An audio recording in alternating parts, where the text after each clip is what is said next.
Hello बच्चों, नमस्कार। स्वागत है आप सभी लोगों का आपके इस ऑनलाइन स्टडी चैनल में। आपकी स्क्रीन पर दिख रहा है अध्याय 4, जिसका नाम है कार्बन एवं उसके यौगिक। तो आज के इस सेगमेंट में हम लोग पढ़ने वाले हैं कार्बन एवं उसके यौगिक के बारे में। और ये चैप्टर परीक्षा के दृष्टिकोण से, परीक्षा के लिहाज से बहुत ज़्यादा इम्पोर्टेंट है। यहाँ से इस चैप्टर से इस बार पेपर में क्वेश्चन बनने की बहुत ही प्रबल संभावना है। यहाँ से क्वेश्चन बन सकता है। तो हम लोग इस चैप्टर को कवर करते हैं और जो भी महत्वपूर्ण बिंदु हैं उन महत्वपूर्ण बिंदुओं को एक बार समझ लेते हैं। ठीक है, तो चलिए अब चैप्टर को शुरू करने से पहले मैं आप लोगों को कुछ बता देना चाहता हूँ कि बहुत अच्छे से ये सीरीज़ चल रही है। कई चैप्टरों को मैं कवर करा चुका हूँ और उसी कड़ी में हम लोग आज इस चैप्टर पे पहुँच चुके हैं, जिसका नाम है कार्बन एवं उसके यौगिक। तो कोई भी छात्र और छात्रा अगर पहली बार चैनल पे आता है तो चैनल को सब्सक्राइब कर लेना है और टाइम निकाल के वीडियो को शेयर कर देना है। तो आइए इस चीज़ को समझते हैं कि आखिर हम लोग कार्बन के बारे में क्यों पढ़ने जा रहे हैं। ठीक है, और कार्बन किन किन तत्वों के साथ मिल करके यौगिक बनाता है, उन सारे तत्वों के बारे में पढ़ना है। तो चलिए समझते हैं इस चीज़ को कि कार्बन के बारे में क्यों पढ़ने जा रहे हैं।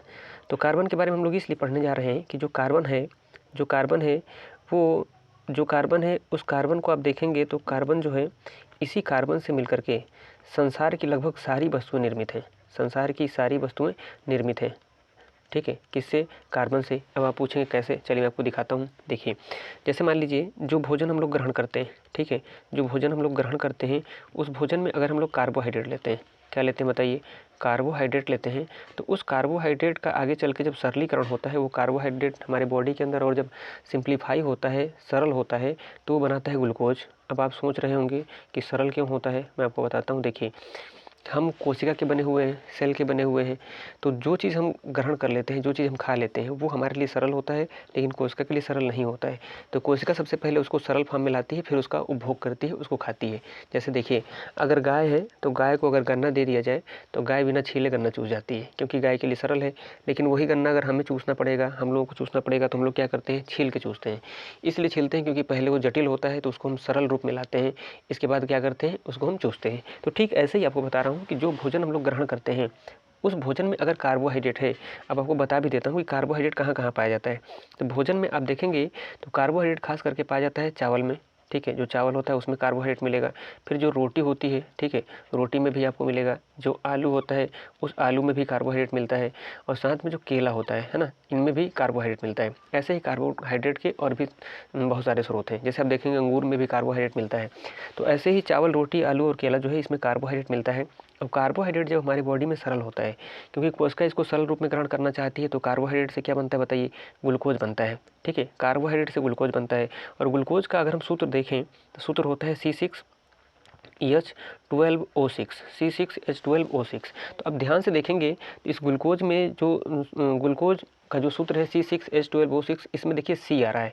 C का मतलब होता है क्या बताइए? कार्बन होता है ना। तो मतलब कहीं ना कहीं हम कार्बन को खा रहे होते हैं, प्रत्यक्ष रूप में खाएं या अप्रत्यक्ष रूप में खाएं, लेकिन कार्बन को हम खा रहे होते हैं। ठीक है, यहाँ पर प्रत्यक्ष रूप में कार्बन को नहीं लिया जा रहा है, अप्रत्यक्ष रूप में लिया जा रहा है, और वह कार्बन ग्लूकोज में मौजूद है। तो वही आपको बता रहा हूँ मैं कि कार्बन जो है संसार की लगभग समस्त वस्तुओं में पाया जाता है। लगभग सभी वस्तुओं में ये कार्बन पाया जाता है ना। और हम इसको ऐसे भी कह सकते हैं कि संसार की लगभग जितनी भी वस्तुएं होती हैं वो सारी वस्तुएं लगभग कार्बन से मिलकर के बनी होती हैं। अब कार्बन के बारे में आपको कुछ बता देता हूँ। देखिए, किस तरीके से कार्बन पाया जाता है और कहाँ कहाँ पर। आपने देखा होगा कि कार्बन जो है वो हमारे वायुमंडल में भी पाया जाता है। चलिए, तो कार्बन हमारे वायुमंडल में भी पाया जाता है। अब वायुमंडल में कहाँ पर पाया जाता है? तो वायुमंडल में आप देखेंगे ये कार्बन जो है कार्बन डाइऑक्साइड के रूप में पाया जाता है, CO2 के रूप में पाया जाता है। देखिए यहाँ पर कार्बन आ रहा है। और ये कितना परसेंट पाया जाता है? तो ये वायुमंडल में पाया जाता है 0.03%। ठीक है, हालांकि कुछ आधुनिक आंकड़े ऐसे जारी किए गए हैं सरकार के द्वारा, जिसमें सरकार ये बताती है कि अब ये परसेंट भी थोड़ा सा कुछ इंक्रीज हो गया, मतलब बढ़ गया है, लेकिन अभी तक किताबों में यही देखने को मिलता है। तो हमारे वायुमंडल में कार्बन जो है कार्बन डाइऑक्साइड के रूप में पाई जाती है। फिर ऐसे आप देखेंगे तो कार्बोनेट के रूप में भी पाई जाती है। ठीक है, कार्बोनेट के रूप में भी पाई जाती है कार्बन, है ना, इस तरीके से पाई जाती है। फिर आप देखेंगे तो धरती पे आप देखेंगे तो जो कोयला पाया जाता है ना, कोयले में भी क्या होता है? कार्बन ही होता है। ठीक है, तो इन सभी चीज़ों में क्या है? कार्बन मौजूद है। मतलब कार्बन जो है वायुमंडल में कार्बन डाइऑक्साइड के रूप में उपस्थित है, कार्बोनेट के रूप में उपस्थित है और कोयले के रूप में उपस्थित है। तो ऐसे ही आज हम लोग इस चैप्टर में पढ़ेंगे कार्बन के बारे में और इसके बहुत सारे गुणधर्मों का अध्ययन करना है। ठीक है, तो अब आइए अपने अगले टॉपिक की तरफ बढ़ते हैं और चैप्टर में प्रवेश करते हैं। चलिए, अगला टॉपिक क्या है? अगला टॉपिक है हमको पढ़ना है इसमें सहसंयोजी आबंध के बारे में कि सहसंयोजी आबंध क्या होता है। तो चलिए इसको हम लोग समझते हैं कि सहसंयोजी आबंध क्या होता है। तो इसको समझाने के लिए मैं आपको सबसे पहले ये फिगर दिखाता हूँ, फिर आपको समझ में आएगा कि सहसंयोजी आबंध क्या होता है। चलिए इस चीज़ को समझते हैं। तो मैं आपको बता देता हूँ कि इलेक्ट्रॉन की साझेदारी करके, ठीक है, इलेक्ट्रॉन की साझेदारी करके जो बंध बनता है उसी बंध को हम सहसंयोजी आबंध कहते हैं। इंग्लिश में इसको कोवैलेंट बॉन्ड कहा जाता है। तो चाहे इंग्लिश में आप कोवैलेंट बॉन्ड कहिए, चाहे हिंदी में सहसंयोजी आबंध कहिए, बात एक ही है। मैं समझाता हूँ, देखिए किस तरीके से। जैसे देखिए, अच्छा बंध बनता क्यों है? ठीक है, किसी टीचर से आप पूछ के देखिएगा या किसी बच्चे से पूछ के देखिएगा, जल्दी टीचर भी नहीं बता पाते हैं, है ना। ये मेरा अपना रिसर्च है, तब मैं आपको बता रहा हूँ बंध बनते क्यों है। देखिए, जिस तरीके से मनुष्य इस धरती पे बढ़िया खाना वाना खा के अपना पेट भरना चाहता है और आराम करना चाहता है, ऐसे भी जो तत्व हैं वो तत्व क्या करना चाहते हैं? वो अपना अष्टक पूरा करना चाहते हैं। ठीक है, वो अपना अष्टक पूरा करना चाहते हैं। जब उनका अष्टक पूरा हो जाएगा तो वो अक्रिय गैस विन्यास को प्राप्त कर लेते हैं। अक्रिय गैस विन्यास को प्राप्त कर लेते हैं। अक्रिय गैस विन्यास का मतलब क्या है? अक्रिय गैस विन्यास का मतलब ये है कि उनका जब अष्टक पूरा हो जाएगा तो अब उनको किसी अन्य तत्व से क्या करना है? संयोग करने की जरूरत नहीं है, किसी अन्य तत्व के साथ क्रिया करने की जरूरत नहीं है।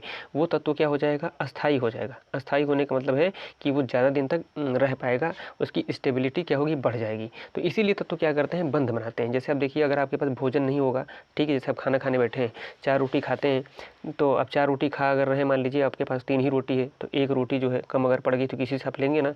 ठीक है, या आप भोजन ग्रहण करने बैठे हैं, भोजन खाने बैठे हैं और 4 रोटी आप खाते हैं, आपकी थाली में 5 रोटी हो गई तो 1 रोटी किसी को दे देंगे।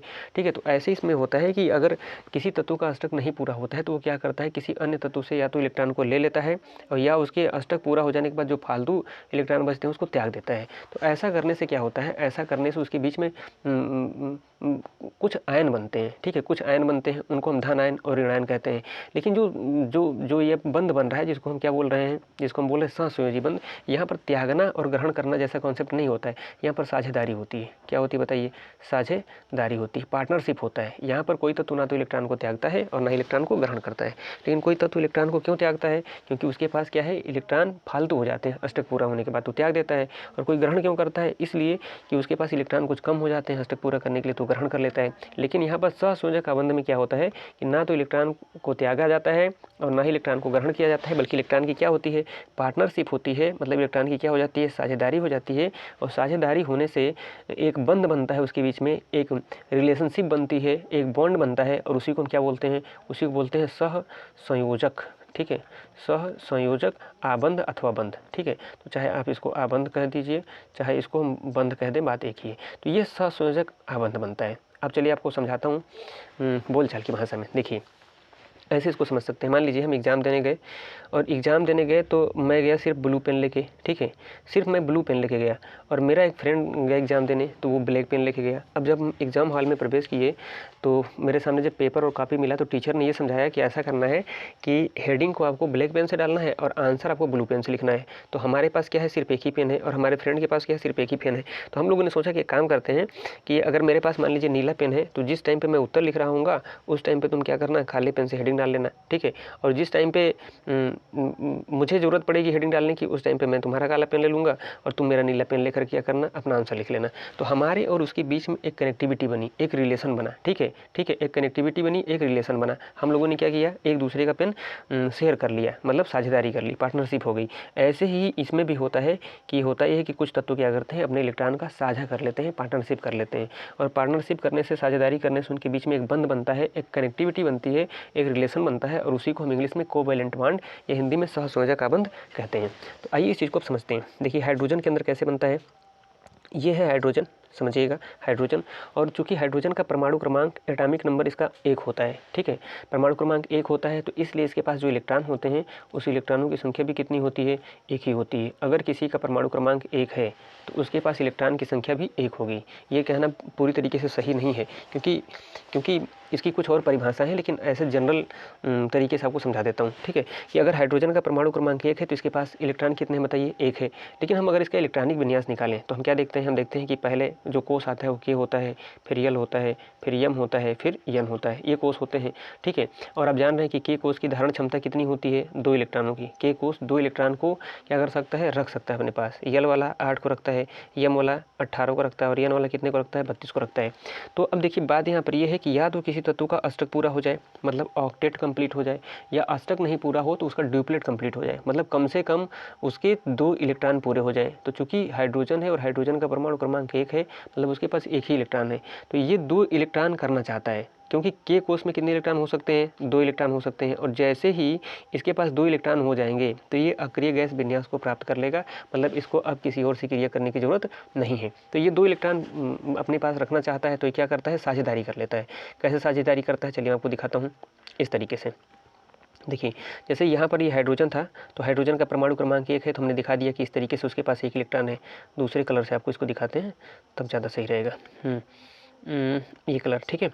अब देखिए इसका अगर परमाणु क्रमांक 1 है तो इसके पास 1 इलेक्ट्रॉन है। फिर ऐसे ही हम लिख लेते हैं कि एक हाइड्रोजन है तो इसका भी परमाणु क्रमांक 1 है, तो इसके पास भी कितने इलेक्ट्रॉन होंगे बताइए, 1 ही इलेक्ट्रॉन होंगे। तो हमने दिखा दिया कि इस तरीके से इसके पास भी क्या है, 1 ही इलेक्ट्रॉन है। अब देखिए अब ये भी अपना ड्यूप्लेट पूरा करना चाहेगा, 2 इलेक्ट्रॉन पूरा करना चाहेगा, क्योंकि इसकी स्टेबिलिटी हो जाएगी ज़्यादा, अस्थायित्व तो ज़्यादा हो जाएगा। ये भी 2 पूरा करना चाहेगा। तो अब है ही नहीं इन दोनों के पास 2, न इसके पास है न इसके पास है, तो ये दोनों आपस में साझेदारी कर लेते हैं कुछ इस तरीके से। एक हाइड्रोजन को मैं यहाँ पर लिख लेता हूँ, तो ये जो हाइड्रोजन है, इस हाइड्रोजन का ये इलेक्ट्रॉन रहा, ठीक है, ये इलेक्ट्रॉन रहा, ठीक है। फिर मैं क्या करता हूँ कि एक हाइड्रोजन को यहाँ लिख लेता हूँ। देखिए मैं लिख के दिखाता हूँ। एक हाइड्रोजन को यहाँ लिख लेता हूँ। अब इस हाइड्रोजन का ये इलेक्ट्रॉन रहा, ठीक है, ये इलेक्ट्रॉन रहा। अभी आपस में साझेदारी करते हैं। साझेदारी कैसे होती है, तो दूसरे कलर से मैं आपको दिखाता हूँ कि साझेदारी कुछ इस तरीके से होती है। कौन सा कलर ले लें, देखते हैं ब्लू चलता है क्या। चलिए ये साझेदारी हो जा रही, देखिए नहीं चल रहा है, कोई दूसरा कलर लेते हैं।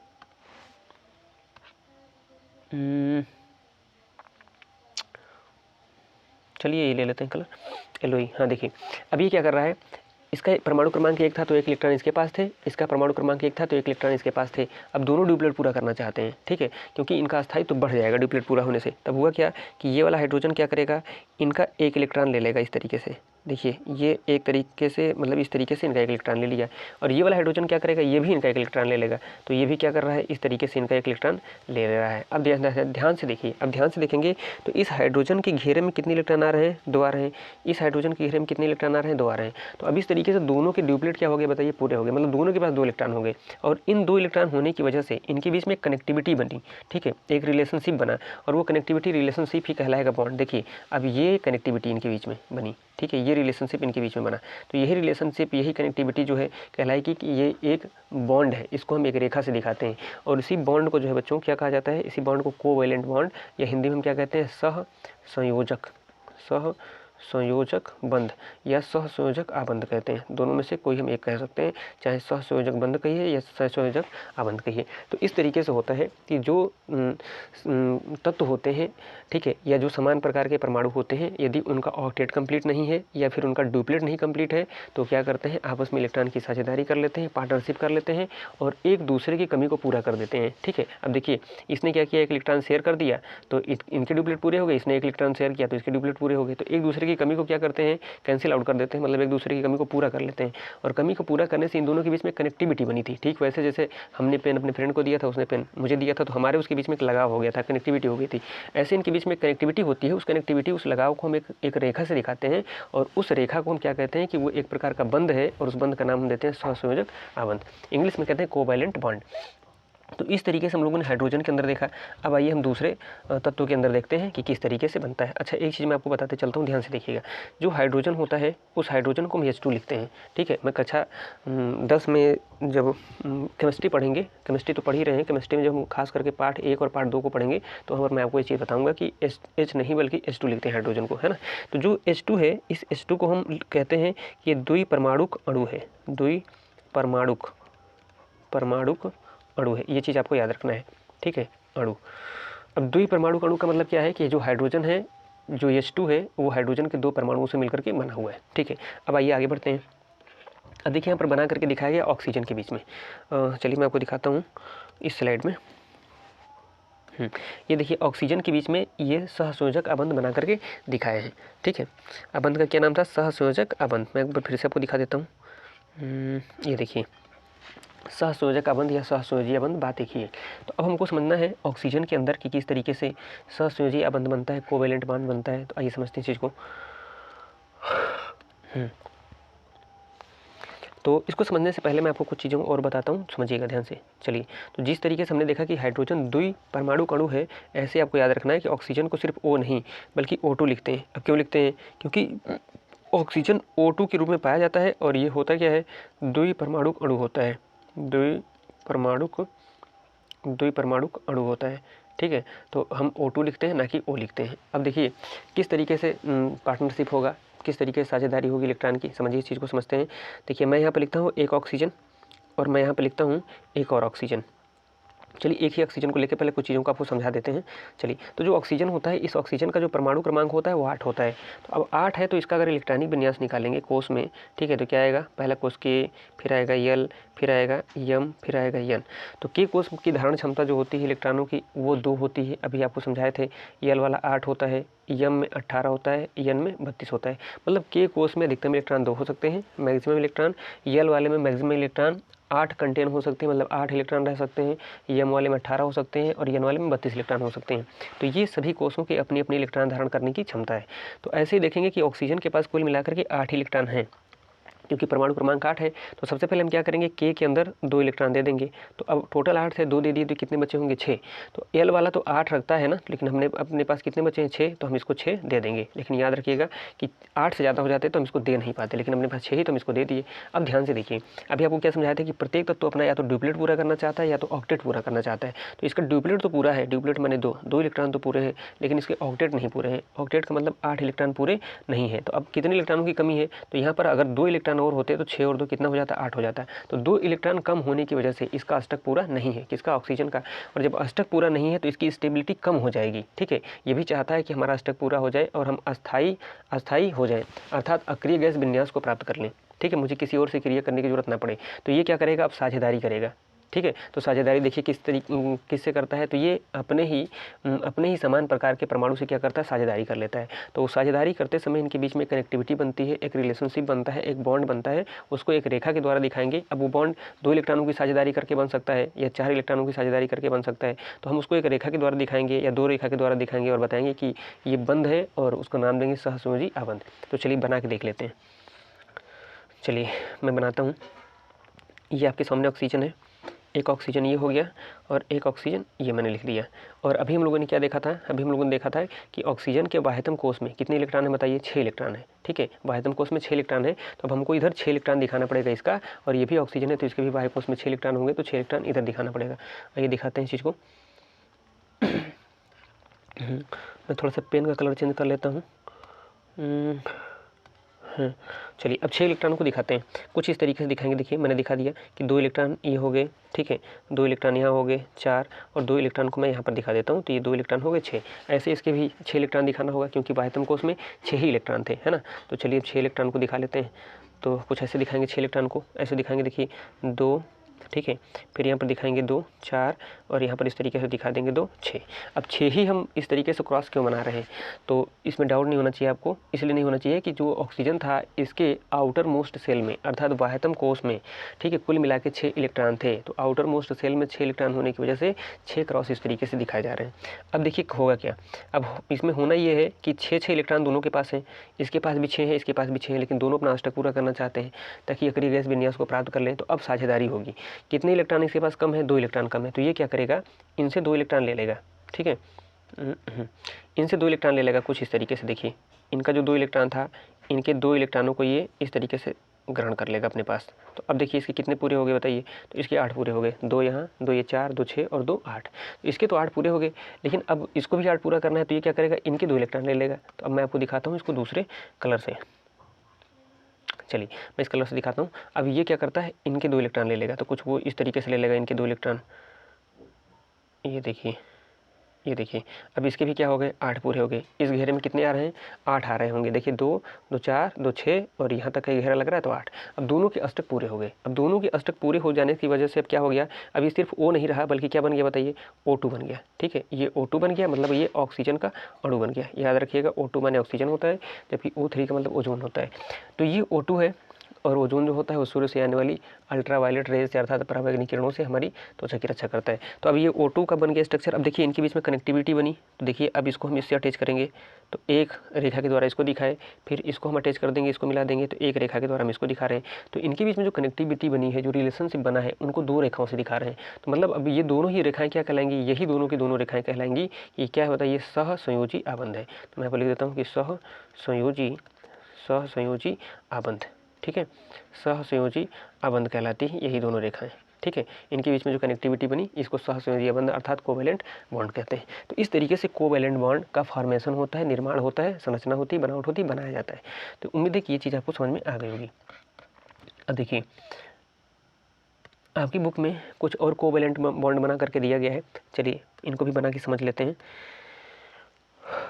देखिए ध्यान से, यहाँ पर अब नाइट्रोजन को बना करके दिया गया है, नाइट्रोजन में कोवैलेंट बॉन्ड बना करके दिया गया है। तो जरा से इसको भी समझ लेते हैं नाइट्रोजन को, इसके बाद हम लोग कुछ और पढ़ेंगे। पढ़ना है कार्बन के अपर रूप के बारे में, तो अपर रूप को देखेंगे, पहले इसको समझ लेते हैं नाइट्रोजन की कोवैलेंट बॉन्ड को। देखिए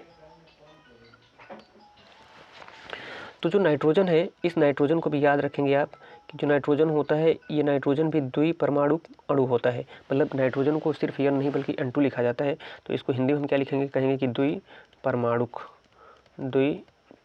अणु है। नाइट्रोजन जो है वो द्विपरमाणुक अणु है, मतलब डाई स्टेट में रहता है, कभी सिंगल नहीं होता, N2 लिखा जाता है नाइट्रोजन को। अब देखिए इसका मतलब क्या है, इसका मतलब ये है कि जो नाइट्रोजन है वो दो प्रकार के जो नाइट्रोजन है जिसको हम N2 लिखे हैं, ठीक है, जो नाइट्रोजन का ये अणु है ये 2 प्रकार के नाइट्रोजन के परमाणुओं के मिलने से बना हुआ है। मतलब 2 नाइट्रोजन के परमाणु मिलकर एक N2 का अणु बनाए हुए हैं।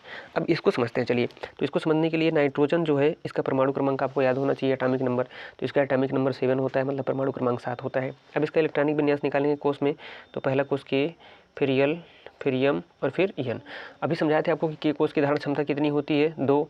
चलिए मैं लिख देता हूँ यहाँ पर, इसकी 2 होती है, इसकी 8 होती है, फिर इसकी 18 होती है और इसकी 32 यानी 32 होती है। तो K में इलेक्ट्रॉन 2 ही रह सकता है, तो हम क्या करेंगे आप बताइए, 2 ही देना पड़ेगा। चलिए इसको 2 दे देते हैं। तो K वाले को हमने 2 इलेक्ट्रॉन दे दिया। L अब कुल मिला के आपके पास कितने थे, 7, 2 दे दिया तो कितने बचे बताइए, 5। तो हम यहाँ पर लिख देंगे 5। अब देखिए बताइए नाइट्रोजन का आउटर मोस्ट सेल क्या है, वाह्यतम कोष क्या है, ये रहा आउटर मोस्ट सेल, ये रहा वाह्यतम कोष, है ना। और कितने इलेक्ट्रॉन है बताइए, 5 इलेक्ट्रॉन है। तो इन 5 इलेक्ट्रॉन को हमें दिखाना पड़ेगा कुछ इस तरीके से, जैसा कि इधर दिखाया गया फिगर में। चलिए मैं इसको दिखाता हूँ आपको किस तरीके से बनाएंगे। तो याद रखिएगा कि ये आउटर मोस्ट सेल में 5 इलेक्ट्रॉन है। तो एक नाइट्रोजन को हमने यहाँ लिख दिया, ठीक है, फिर एक नाइट्रोजन को हमने यहाँ लिख दिया। अभी आउटर मोस्ट सेल में मतलब आयतम कोष में कितने इलेक्ट्रॉन थे, 5। तो 5 को हम ऐसे दिखाएंगे कि यहाँ पर 3 दिखा देते हैं, 1 2 3, ठीक है, इस तरीके से 3, और यहाँ पर 2 दिखा देते हैं, 4 और 1 5। ऐसे ही इस नाइट्रोजन को दिखा देते हैं दूसरे कलर से। चलिए तो दूसरे कलर से दिखाएंगे तो इसको भी हम दिखाएंगे इस तरीके से कि ये हो जाएंगे इस तरीके से 3 1 2 3, ठीक है, और यहाँ पर एक 4 और एक 5। अब देखिए इसके पास 3 है इलेक्ट्रॉन, तो सॉरी इसके पास 5 इलेक्ट्रॉन है, ऐड करना है। तो ऐड करने के लिए क्या करेगा, 3 की कमी है तो इस नाइट्रोजन के 3 इलेक्ट्रॉन को ये ग्रहण कर लेगा इस तरीके से कुछ। ये क्या करता है, इस नाइट्रोजन के 3 इलेक्ट्रॉन को इस तरीके से ग्रहण कर लेता है, ठीक है। तो अब देखिए इसके कितने पूरे हो गए, 3 तो यहाँ है, 3 ये 6 और 2 8 पूरे हो गए। अब इस नाइट्रोजन के पास कितने थे, 3 और 2 5 ही थे, 3 की कमी इसके पास भी थी, तो ये भी क्या करेगा, इनके 3 इलेक्ट्रॉन को ग्रहण कर लेगा। तो चलिए इसको बना के दिखाता हूँ। ये देखिए अब ये क्या करेगा, इनके 3 इलेक्ट्रॉनों को ग्रहण कर लेगा कुछ इस तरीके से। ये देखिए 3 इलेक्ट्रॉनों को इसने भी ग्रहण कर लिया, तो इसके पास कितने हो गए, 3 3 6 और 2 8। अब दोनों के अष्टक पूरे हो गए, दोनों के अष्टक पूरे होने से इनकी स्टेबिलिटी बढ़ गई, अस्थायित्व बढ़ गया, ठीक है। अब देखिए इनके बीच में क्या है, इलेक्ट्रॉनों की साझेदारी हुई। साझेदारी को हम एक बंध के द्वारा दिखाएंगे। तो ये एक देखिए, एक बंध ये बन रहा है, फिर एक बंध ये बन रहा है, फिर एक बंध ये बन रहा है। तो ये जो बंध बने हैं ना, इसी बंध को हम कहेंगे कि जो नाइट्रोजन है वो N2 है, ये नाइट्रोजन का एक अणु मिल गया और इसके बीच में क्या है, ट्रिपल बॉन्ड है, 3 आबंध है, ठीक है। और दूसरा चीज़ क्या है, ये कैसे आबंध है, तो ये आबंध है सहसंयोजी। तो यहाँ पर लिख देता हूँ सहसंयोजी बंध है, यह सहसंयोजी आबंध है। तो सहसंयोजी आबंध कहिए या बंध कहिए, बात एक ही चीज़ है। तो नाइट्रोजन के अंदर भी क्या पाया जाता है, सहसंयोजी आबंध पाया जाता है। तो अभी तक हम लोगों ने क्या देखा, हम लोगों ने ये देखा कि जो हाइड्रोजन है उसके अंदर भी पाया जा रहा था सहसंयोजी आबंध। चलिए मैं लिख देता हूँ, जो हाइड्रोजन है उसके अंदर भी पाया जा रहा था, जो ऑक्सीजन है उसके अंदर भी पाया जा रहा था, और जो नाइट्रोजन है उसके अंदर भी पाया जा रहा था। ऐसे आप देखेंगे तो बहुत सारे सहसंयोजी आबंध बनाए जा सकते हैं। ठीक है, तो इस तरीके से मैंने आपको समझाने का प्रयास किया कि सहसंयोजी आबंध क्या होता है, कोवैलेंट बॉन्ड क्या होता है। अब चलिए इसके आगे देखते हैं कि इसके आगे क्या पढ़ना होगा। थोड़ा सा मैं जूम आउट करता हूँ। अब हम लोगों को पढ़ना है क्या, पढ़ना है कार्बन के अपर रूप के बारे में। ठीक है, तो थोड़ा सा मैं आपको समझा देता हूँ कि कार्बन का अपर रूप क्या होता है, फिर हम लोग ऐसे ही बढ़ेंगे। संतृप्त हाइड्रोकार्बन क्या होता है, असंतृप्त हाइड्रोकार्बन क्या होता है, इसको देखेंगे। फिर IUPAC नाम को पढ़ना होगा, तो बताएंगे आपको कि IUPAC नाम क्या होता है। चलिए एक बार चेक कर लेते हैं कि वीडियो कितनी देर की हो गई। तो वीडियो लगभग 24 मिनट की होगी, 24 मिनट की होगी। तो इससे ज़्यादा करेंगे तो आप भी पढ़ने में बोर महसूस करने लगेंगे। तो एक काम करते हैं, वीडियो को रहने देते हैं और दूसरी वीडियो में मिलते हैं। ठीक है, उस वीडियो में लोग आगे की टॉपिक को अध्ययन करेंगे, पढ़ेंगे। तो एक काम कीजिएगा कि अगर चैनल पहली बार आए तो सब्सक्राइब कर लीजिएगा और वीडियो को शेयर कर दीजिएगा। ठीक है, मिलते हैं अगली वीडियो में। Thank you.